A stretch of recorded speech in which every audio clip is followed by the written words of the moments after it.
हर महादेव। काम मोक्ष प्रदायिनी श्रोतारः सावधानतया शृण्वन्तु। परम ब्रह्म परमात्मा अखंड कोटि ब्रह्मांड नायक राधा कृष्ण भगवान दिव्य श्रीमद् भागवत महापुराण पूजनीय मातृ पितृ चरण कमल उपस्थित पूज्यपाद स्वामी जी, विप्र मंडली, ममतामय माताओं, भगवान की असीम अनुकंपा से जब इष्ट छत्र छाया करते हैं, पूर्वजों की सत्प्रेरणा होती है, करने और कराने वालों का भाव शुद्ध होता है, तो आज महाराज यज्ञ निर्विघ्नता की हो, किसी से कोई नहीं। तो इस यज्ञ में जितने हमारे यजमान जी के सिर में भार है, उससे ज्यादा भार हमारे सिर में। परंतु आज मैं अपने को बिल्कुल बहुत ही हल्का समझ रहा हूं, क्योंकि इसका यश और अपयश केवल व्यास को जाता है। तो नित्य मैं अपने इष्ट आराध्य से सदा तो प्रार्थना करता ही हूँ, परंतु जब ऐसे संकल्प ले लेता हूँ, क्योंकि संकल्प में कई प्रकार की बाधा, यजमान के घर में कोई बाधा, या जो व्यास रूप में है उनके घर में कोई बाधाएं, या आने वाले कई प्रकार की बाधाएं, परंतु इष्ट आज धन्यवाद के पात्र हैं जिन्होंने आज हमारा ये यज्ञ को निर्विघ्नता की हो। एक दिन से दूसरे दिन आनंद आया, दूसरे से तीसरे दिन आनंद आया। ये सारा श्रेय यजमान जी को, क्योंकि यजमान जी के मुख से मैंने कभी जहां हो हाँ ही हाँ, जो कहते हैं हाँ ही हाँ, समर्पण भाव जहां रहता है वो यज्ञ अपने आप ही सारी बातें, किसी प्रकार की कोई कमी नहीं करता। तो भगवान भी तो ऊपर से देख रहे हैं, और भगवान ने पूर्णाहुति तक बहुत भय बना रहता है। भगवान ने हम सब के ऊपर करी।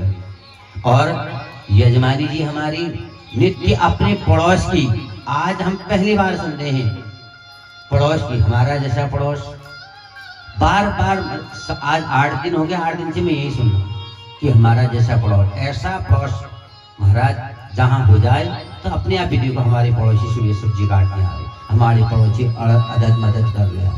तो ऐसा जहां वातावरण होता है वहां तो आनंद है। वही अपने ही, वही सका संबंधी, वही है जहां हम रह रहे हैं। उसके आस पड़ोस के अगर हमारे हाथ बटाने वाले हो जाएं तो इससे ज्यादा क्या है। मैं नित्य सुन रहा था। तो आज भगवान ने हम सब के ऊपर कृपा करी। आइए एक क्षण आशीर्वचन के रूप में देने से पूर्व में आइए एक क्षण अपने इष्ट से प्रार्थना करें, प्रभु ऐसी सदा हमारे ऊपर कृपा बनाए रखना, सदा हमारे ऊपर ऐसा मंगलमय हमारे जीवन में आते रहे, ऐसे ही मंगलमय करते हुए हम प्रभु के दिव्य धाम को जावे, ऐसी प्रार्थना करते रहे। आइए जिस प्रभु ने हमारे इस यज्ञ निर्विघ्नता की ओर संपन्न किया, उस प्रभु से एक क्षण उनका नाम लेते हैं। जिस देश में, जिस वेश में, परिवेश में रहो, राधा रमण, राधा रमण, राधा रमणी हो। जिस देश में, वेश में, परिवेश में रहो, राधा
कृष्ण भगवान की, कृष्ण कन्हैया लाल की।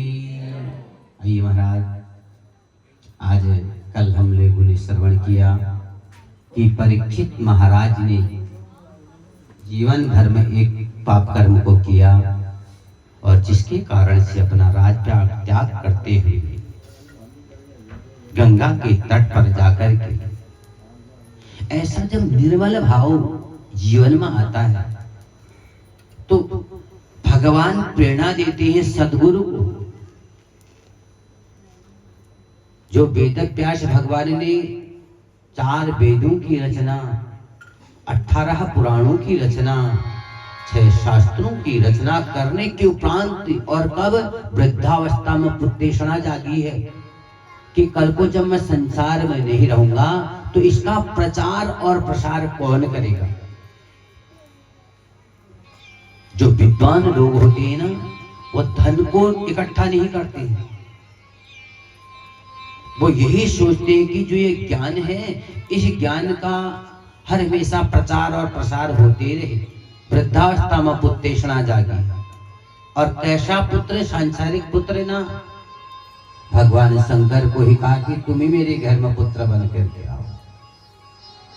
यथा समय में भगवान शिव ही सुख के रूप में आ गए। बोले सुखदेव महाराज की। ऐसा अवधूत जन्म होते ही वन की ओर भागे हैं और जिसे वेद व्यास ने 18 पुराण रच डाले वो भी आज पुत्र मोह। हम तो महाराज अज्ञानी हैं, हमको तो छोटी छोटी चीज का मोह आकर के घेर लेता है। तो इन कथाओं से किस प्रकार से धीरे धीरे उसके प्रति वैराग्यता लानी है। देखो वेद व्यास भगवान ने एक मनुष्य को शिक्षा दी कि मैं जब 18 पुराण मैंने रचे, 4 वेदों की रचना करी, 6 शास्त्रों की रचना करी, उस पुत्र मोह में मैं भी नहीं रह पाया और पुकारने लगे पुत्रेति तन्मयतया तरवोऽभिनेदुस् तं सर्वभूत हृदयं मुनिमानतोऽस्मि। पुत्रेति तन्मयतया, पुत्र में इतने आज आसक्ति बढ़ा दी। तो धीरे धीरे इन कथाओं से ठीक है, हम ग्रस्त माए हैं, पुत्र और पुत्री को जन्म देना प्रत्येक माता पिता का कर्तव्य है। उनको पढ़ाना लिखाना, उनको गंतव्य मार्ग हमने जन्म दे रखा है तो हमारा कर्तव्य बनता है। मेहनत परिश्रम से उनको पाल करके अच्छी शिक्षा, अच्छे संस्कार देने के उपरांत उनको गंतव्य मार्ग पर, ये नहीं कि हम उन पर आसक्ति बढ़ाए। हमारा कार्य था, हमने पुत्र को जन्म दिया, पढ़ाया लिखाया, विवाह किया, उसके काम काजों को, उसको राजपाट उसको सौंप दिया। अब पुत्र का या पुत्री का क्या काम है वो जाना। अगर हमने अच्छे संस्कार दिए हैं, ये कथाओं से कई प्रकार का जीवन बदल जाता है। और गेहे गेहे जिन्हें जहां भी क्षेत्र में कथा हो तो महाराज अपना कुछ न कुछ समय निकाल करके वहां हमें जाना चाहिए। जाने से हमारा कुछ नहीं खोएगा और भी कुछ मिलेगा हमें वहां। और जो ज्ञान को हमने यहाँ प्राप्त किया और घर में जाके अगर अपने परिवार के लोगों को बताया तो बिना दाती पात्रता उसके घर में कली का जो वास वो चला जाता है। उनके परिवार में सद्बुद्धि आती है, सद्ज्ञान आता है। ये अनेक कथाएं, अनेक उदाहरण दिए। ये नश्वर शरीर तभी सफलता को प्राप्त होता है महाराज जब इन कथाओं से हम धीरे धीरे उस प्रभु को पहचानने की शक्ति रखते हैं। कैसे नियम है प्रभु को आराधन करने का, भजने का, उन नियम हम सब ने 7 दिन में श्रवण करें। और आज सुखदेव महाराज जी कहते हैं कि परीक्षित, समय बड़ा बलवान है, समय को किसी ने नहीं पहचाना। देखो देखते देखते हम हल्द्वानी से सोच रहे थे, अब आपको अपनी आप बीती बता रहे। मैं इस क्षेत्र में गरुड़ तक तो मैंने बहुत कथाएं कर रखी हैं और आज बागेश्वर में पहली कथाएं हैं। मैं वहां से मनी मन अपने भाव व्यक्त कर रहा हूं। मैं सोचने लगा क्योंकि आज तो हम कथा से अब बिल्कुल हमारा जो भय था, जो संकट था, एक जैसे पहाड़ उठा रखा वैसा बोझ हम अपने सिर पर रख रहे थे। समय पर उठना, सभी शांतियों को हाथ जोड़ करके नहीं। और इतनी बड़ी बात, आज पहला मेरे को ऐसा यज्ञ मिला है जहां इतने बुजुर्ग, इतने सियाने जो पंडित जी लोग हैं, केवल इनमें सबसे छोटा मैं ही, हमारे संगीत वाले छोटे हैं, परंतु इन जितने भी यहाँ ब्राह्मण देवता हैं इनमें सबसे छोटा मैं। और इन्होंने सबने मुझे आशीर्वाद दे के सबसे ऊंचा आसन मेरे को दे दिया, सबसे बड़ा पद मेरे को दे दिया।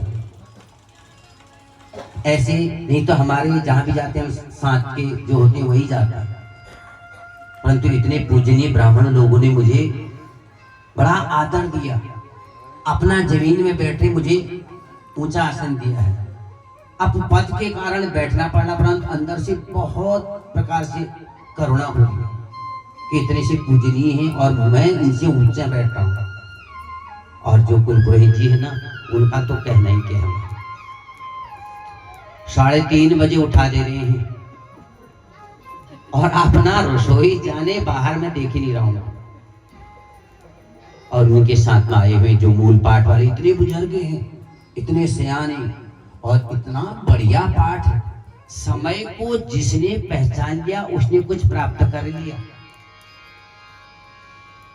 और जो समय देखो 7 दिन पता ही नहीं। मैं कहता ना, जब हल्द्वानी से चला मैंने कहा बागेश्वर कैसा होगा, कैसे लोगों के बीच में जाने को मिलेगा।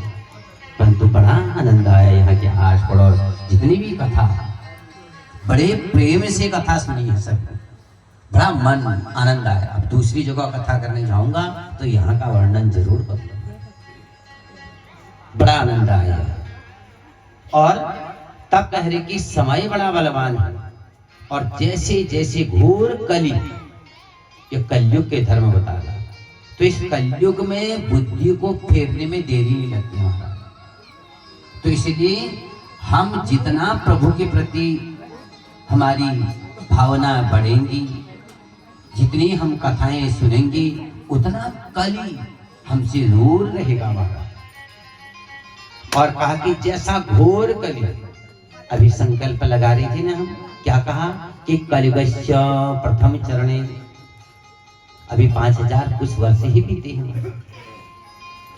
और जब प्रथम चरण में ऐसा समाचारों से, ऐसा चलचित्रों से आज हमको समाचार मिलता है, इतना पाप बढ़ गया है। और जब दूसरा तीसरा चरण आएगा तो क्या हाल होगा, कैसे वो मानव होंगे उस समय। और कली आकर के दिन प्रतिदिन बुद्धि को मठ रहा है। हम जब छोटे छोटे थे, जब से मतलब थोड़ी होश हवास संभाला है और आज तक हम अपना अनुभव करते आ रहे हैं, बहुत परिवर्तन हुआ।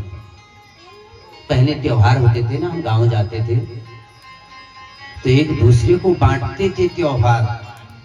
बांटने क्या उनके घर में नहीं था, इससे एक मित्रता, एक प्रेम का भाव दर्शाते थे।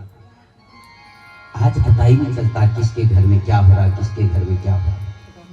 शादी विवाह होता था, कोई पुताई करने जाता था, कोई चावल बीनने जाता था, तो खूब महफिल बैठती थी और अपने सुख दुख और सारा गांव एक हो जाता था। किसी के घर में कोई काम का मंगल कार्य हो जाए, पता ही नहीं चलता था जिसके घर में हो रहा है। किसने बर्तन मले, किसने चाय बनाई, किसने खाना बनाया, कितने इष्ट मित्रों को निभाया। तो देखो धीरे धीरे बुद्धि में आया ना विकार।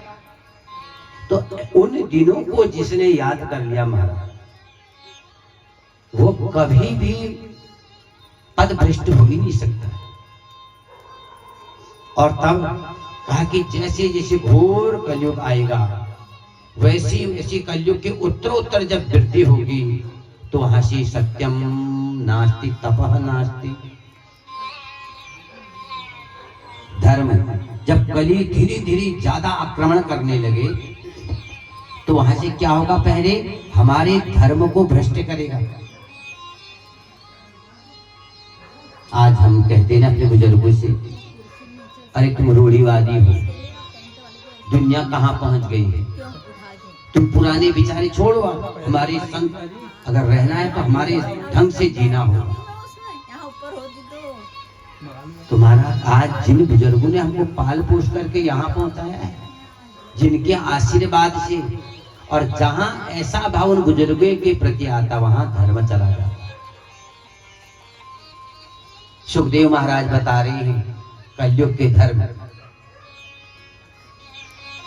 और जहां धर्म नहीं रहा उस घर में भी सत्य भी नहीं रहता, वहां असत्य बोला जाता। सत्यम नास्ति तपः नास्ति, जहां सत्य का वचन नहीं, जहां झूठी का भाई, तो वहां से प्रभु धीरे धीरे उसकी यश कीर्तियां सब वहां से चले जाती। जहां सत्य नहीं, फिर वहां पवित्रता भी नहीं रहती, वहां गम्या गम्य भक्षा भक्ष जो मन आया वो खाया। और जिस घर में ऐसा हो जाता है तो वहां से धर्म के साथ में सत्य जाता है, सत्य के साथ में पवित्रता चली जाती है, और वहां क्षमा दया, उस घर में भी दया का भाव नहीं रहता, भाई भाई को खाने लगता। कल भगवान ने जब अपनी लीला को समेटा है, यदुवंशियों को आपस में मदिरा पान करने लगे, और आज नाटक दूसरे को नीचा दिखाने के लिए, कोई चीज हमें आती है, ये जरूरी नहीं है कि वो चीज हमें भी आए, उसका उपहास करना ये अज्ञानियों का काम है। जिनके सिर पर कली ने वास कर दिया है, वह व्यक्ति दूसरे का उपहास कराते समाज के बीच में। और ऐसे यदुवंशी शाम्ब के पुत्र को ऋषियों के पास में लेके पेट में कपड़ा बांध करके कहा कि ये हमारी पत्नी है, ये सगर्भा है, इनके गर्भ से पुत्र होगा या पुत्री होगी। ऐसे ऋषि महात्माओं का जो उपहास करते हैं, उनका तो कुछ नहीं, अर्थात हमारा बिगड़ता है। और धीरे धीरे पुण्य जो ऐसे करने से हमारी अंतःकरण जो पुण्य हो, पुण्य नष्ट हो। फिर कहते ना, इतने मैंने व्रत करे, इसका फल कहाँ गया? मैं नित्य इतने देवताओं में जल चढ़ाने जाती हूँ, मैं इतने अतिथियों को भोजन कराती हूँ, ऐसा फिर हम देखते, तो इसका फल क्यों नहीं मिल रहा है? फल का कारण हम नहीं जानते। तुम्हारा धीरे धीरे दया, पवित्रता, क्षमा, और जब जिस घर में ऐसा हो जाता, उस घर की आयु धीरे धीरे कम हो जाता है। कलयुग में तो वैसी आयु कम है कि शतम जीवे में सरदा कौन सी रात। ये कली के लक्षण है। जिस घर में धर्म नहीं, सत्य नहीं, पवित्रता नहीं, उस घर में रहने वालों की आयु क्षीण हो जाती है। और जब आयु कम रहेगी तो बल भी कम रहेगा, और बल कम रहेगा उसकी स्मरण शक्ति। कहते हो ना, अरे इसको 3 बार रट रहा है, 4 बार रट रहा है, इनको हो क्या गया है? हमने ट्यूशन भी लगा रखा, विद्यालय में भेज रहे हैं, ये बच्चे पढ़ने में क्यों बुद्ध हो रहे हैं? तो इसका कारण मूल हम है, हमारा दूसरा नहीं है। हम बच्चों को दोष देने से पहले अपने अंदर झांक के देखें, और तब उसकी स्मरण शक्ति। सुबह क्या बनाया, शाम को पूछा जाए तो नहीं बता पाते हैं। इतनी स्मरण शक्ति ये कली ने आकर के अपना प्रभाव जमा दिया। और जब स्मरण शक्ति का लोभ होता है, और आज कह रहे कि राजन, जिस लोगों के पास धन है आज, उन्हीं की जय जयकार हो रही है। ये कली सुखदेव महाराज बता रहे हैं। जो बेचारा अपना मेहनत परिश्रम से 2 रोटी शाम को खा रहा, उसको कोई पूछने वाला। ऐसा कली आएगा, एक भाई धनाढ्य होगा, एक भाई बिल्कुल मिट्टी में मिला हुआ। उस भाई के अंदर दया धर्म नहीं रहेगी कि एक ही मां से हमने जन्म लिया। ये कारण कौन है? कली। तो ऐसे कली से बचने के लिए महाराज इन कथाओं को जीवन में अपनाना चाहिए। ये 9 भक्ति में से एक भक्ति भी अगर जीवन में हम उतार लें, उस भक्ति के द्वारा उस प्रभु को हम भज सकते हैं, उसको हम प्राप्त कर सकते हैं। और उसी को आज जो धनाढ्य होगा, उसी का यश समाज में बनेगा। परमात्मा क्या है? समाज में उसका यश, क्योंकि धन के अधीन सारे हैं। और उसी को सदाचारी सद्गुणी सभी मानेंगे जिसके पास धन है। समाज में उसकी यश प्रतिष्ठा बनी रहेगी, परंतु यश प्रतिष्ठा हमने वहां बना ली, यहां नहीं। ये समाज तो कभी अच्छा कहता, कभी बुरा कहता। इसलिए हमें यहां बिल्कुल भी नहीं उधर वहां की देख कर। और तब बताया कि विवाह के बारे में बताया कि विवाह में आज संबंध नहीं देखे जाएंगे। माता पिता भी अपने बच्चों के आगे झुक जाएंगे। ये तो पूर्व में माता पिता ने जो कह दिया उसी का अनुसरण, चाहे बेटा हो बेटी हो, परंतु आज बच्चों के अनुसरण माता पिता कर उल्टा आ गया ना समय कली का। और उसमें कुल योग्यता बिल्कुल भी उसकी परख किसी के अंदर नहीं, केवल आडंबर को सब कुछ माने। और तब कह रहे कि सच्चाई ईमानदारी सब समाप्त हो जाएगा। और कह रहे कि सबसे पहले धर्म के 4 स्तंभ हैं, और 4 स्तंभों में सबसे श्रेष्ठ है ब्राह्मण। ये 4 वर्ण हमारे अंदर ही है महाराज।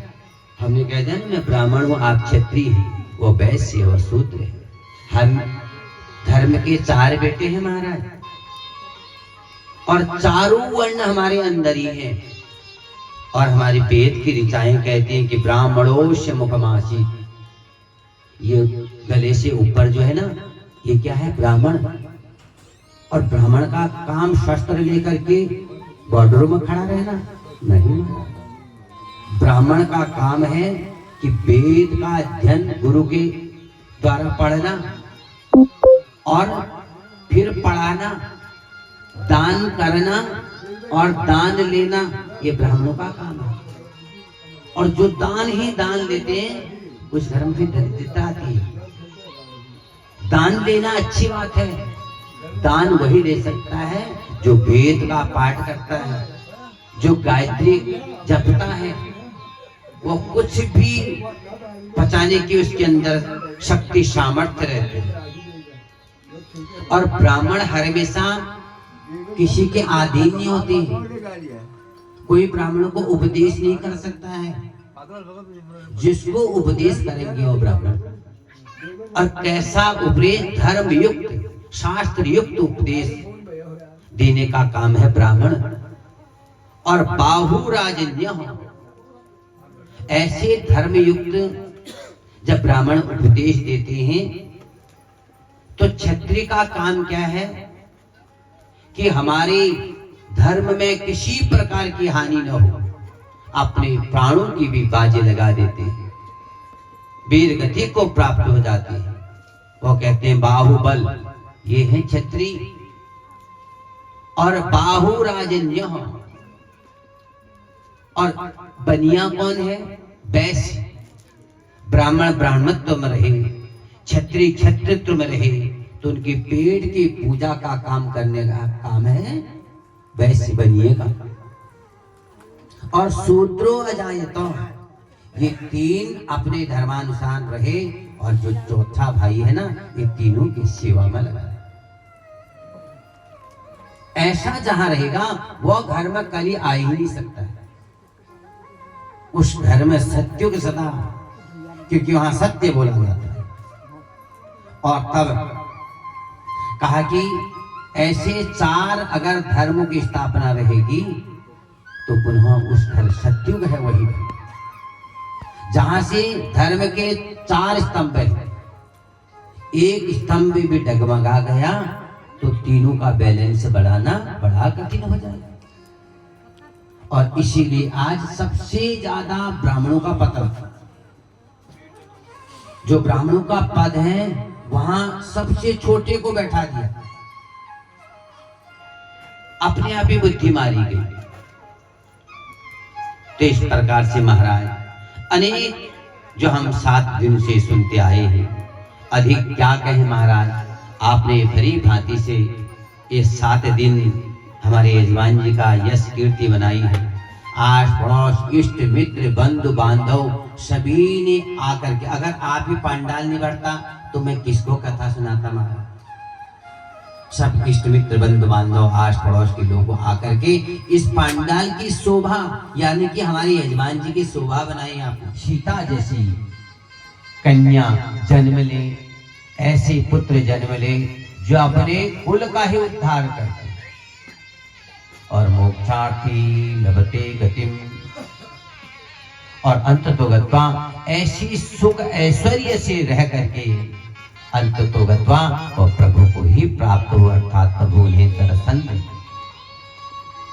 इससे बड़ी कोई भी आशीर्वाद नहीं है। तो सब धन्यवाद के पात्र हैं। आप लोगों ने प्रेम के साथ ये 7 दिन अपना अमूल्य समय दिया है, जिसका मूल्य कोई चुका ही नहीं सकता। तो यहाँ व्यास होने के नाते से नीचे आने पर आशीर्वाद का अधिकारी नहीं है हम।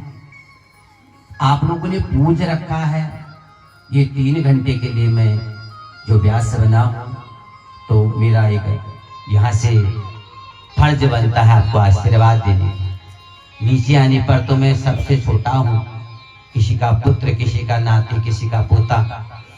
तो वहां आप लोग हमें आशीर्वाद, और आपका आशीर्वाद मिला है जो हम यहाँ बैठे हैं।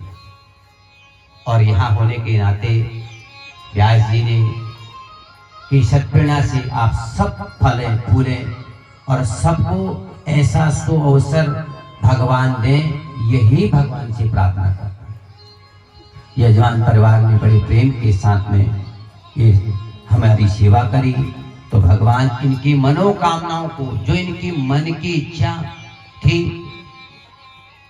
और प्रभु उनको और जो दिग्वंत हो गए, ऐसा किसी के साथ ना हो। भगवान उनकी आत्मा को शांति दे, और मुझे पूर्ण विश्वास दे, सबके घर में कथा हो, यही मैं भगवान से प्रार्थना करता हूँ। सर्वे भवन्तु सुखिनः, सर्वे सन्तु निरामया, सर्वे भद्राणि पश्यन्तु मा कश्चित् दुःखभाग् भवेत्। ओम शांति शांति शांति।